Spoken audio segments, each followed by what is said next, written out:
നമസ്കാരം. എല്ലാ ഇലക്ഷനിലും ഏറ്റവും പ്രധാനപ്പെട്ട ഒരു രേഖയാണ് account of votes recorded 17C. Polling സമയത്തും കൗണ്ടിംഗ് സമയത്തും വളരെയധികം പ്രാധാന്യമുള്ള രേഖ. 17Cക്ക് രണ്ട് ഭാഗങ്ങളുണ്ട്, പാർട്ട് ഫസ്റ്റ്, പാർട്ട് സെക്കൻഡ്. ഇതിൽ പാർട്ട് ഫസ്റ്റ് മാത്രമാണ് നമ്മൾ പൂരിപ്പിക്കേണ്ടത്. കൗണ്ടിംഗ് സമയത്ത് ഉപയോഗിക്കാനാണ് പാർട്ട് സെക്കൻഡ്.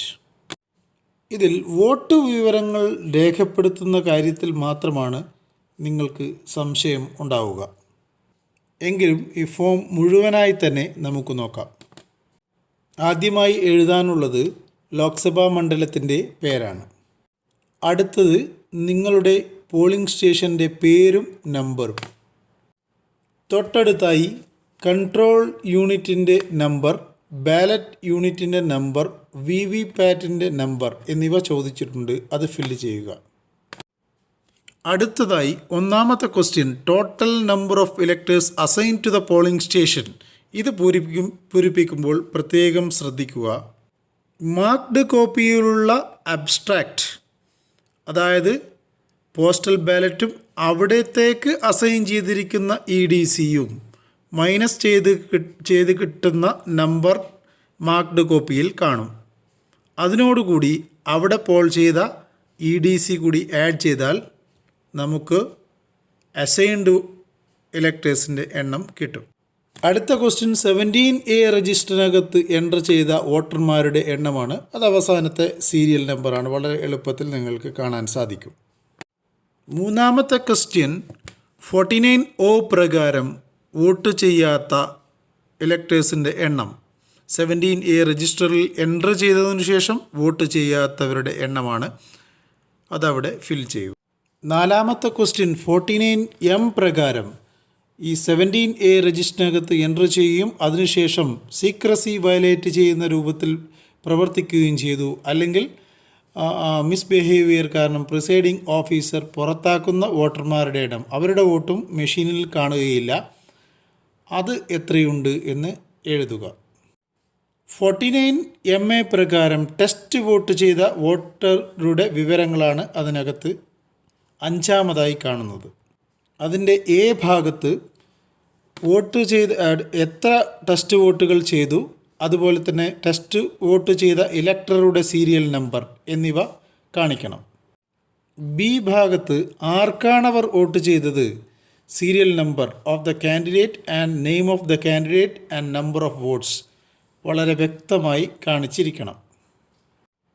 ആറാമത്തെ ക്വസ്റ്റ്യൻ വോട്ടിംഗ് മെഷീനിൽ ആകെ വോട്ട് എത്രയാണ് എന്നാണ്. ക്ലോസ് ചെയ്യുന്ന അവസരത്തിൽ ഇത് നോട്ട് ചെയ്യേണ്ടതാണ്. മുകളിലെ കണക്കുകളിൽ എന്തെങ്കിലും ഡിസ്ക്രിപ്പൻസി ഉണ്ടോ എന്നാണ് ചോദ്യം 7. അത് ഉണ്ടാവുകയില്ല. 2 - 3 - 4 ആയിരിക്കും 6. അതായത് 17A രജിസ്റ്ററിൽ ചെയ്യപ്പെട്ടിരിക്കുന്ന വോട്ടിൽ നിന്ന് റെഫ്യൂസ്ഡ് വോട്ടും പ്രൊസീജിയർ വയലേറ്റഡും മൈനസ് ചെയ്ത് കഴിഞ്ഞാൽ വോട്ടിംഗ് മെഷീനിലെ വോട്ട് കിട്ടും. ടെസ്റ്റ് വോട്ട് 17A രജിസ്റ്ററിലും മെഷീനിലും ഒരുപോലെ ഉള്ളതിനാൽ അത് പരിഗണിക്കേണ്ടതില്ല.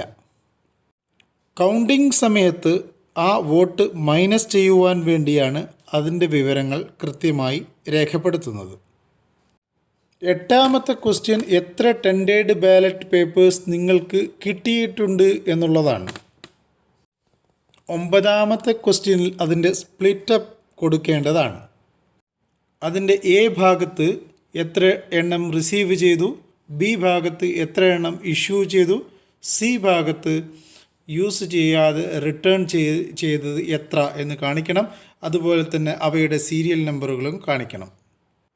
പത്താമത്തെ question account of paper seals ആണ്. പേപ്പർ സീലിൻ്റെ വിവരങ്ങളാണ് കൊടുക്കേണ്ടത്. 10ൽ 1 paper seals supplied for use. അതിൻ്റെ ആകെ എണ്ണം കൊടുക്കണം. അത് ഏത് സീരിയൽ നമ്പർ മുതൽ ഏത് സീരിയൽ നമ്പർ വരെ എന്നുള്ളത് കൊടുക്കേണ്ടതാണ്. അതിൽ രണ്ടാമത്തെ ക്വസ്റ്റ്യൻ പേപ്പർ സീൽസ് യൂസ്ഡ്, ആകെ എത്ര എണ്ണം യൂസ് ചെയ്തു, അതിൻ്റെ സീരിയൽ നമ്പറുകൾ താഴെ കൊടുക്കണം. അതുപോലെ മൂന്നാമതായി അൺയൂസ്ഡ് അതുപോലെ തന്നെ റിട്ടേൺ ചെയ്തിരിക്കുന്ന പേപ്പർ സീലുകളുടെ എണ്ണം, അതുപോലെ അവയുടെ സീരിയൽ നമ്പർ എന്നിവ കാണിക്കണം.